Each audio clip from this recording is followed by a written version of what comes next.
In this video, we're going to look at how to graph linear functions on our TI Nspire. So here we're given the equation of a line in gradient intercept form. We have y equals 3x plus 6.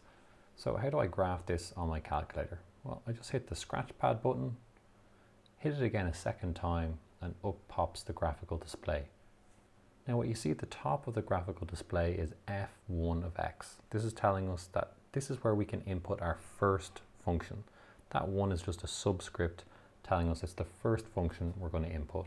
So now I just type in the algebra that I want. So it's y equals 3x plus 6.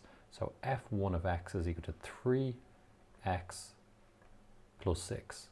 Hit enter, and there's the graph of my linear function on my graphical display. I can do lots of things with this now. Okay, so what do I do if my function isn't in gradient intercept form like before? What if it's in general form like in part B of the question? So we've got 2x plus 3y is equal to 5. How are we going to graph this on the calculator? So we can't do the same thing that we did before because we don't have the function in the form y equals something.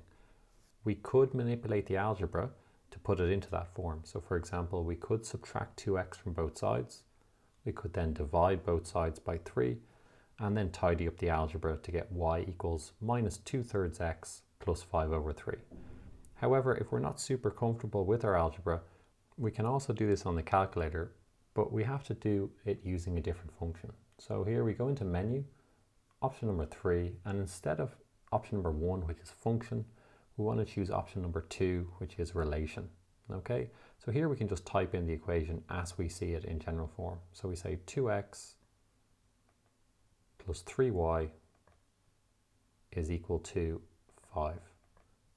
Enter that, and up pops my equation for line number 2. Okay, so very simple to input this into the calculator as well. Finally, what if I've got it in point gradient form? Well, it's the exact same thing. I'm going to have to use a relation and not a function. So I go in, I choose relation. Now we've got relation number 2, and I just type it in as it is. So it's y minus 3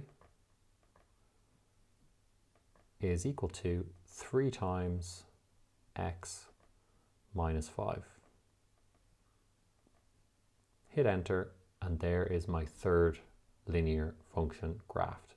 So very simple to graph these things on our calculator regardless of what form they're in.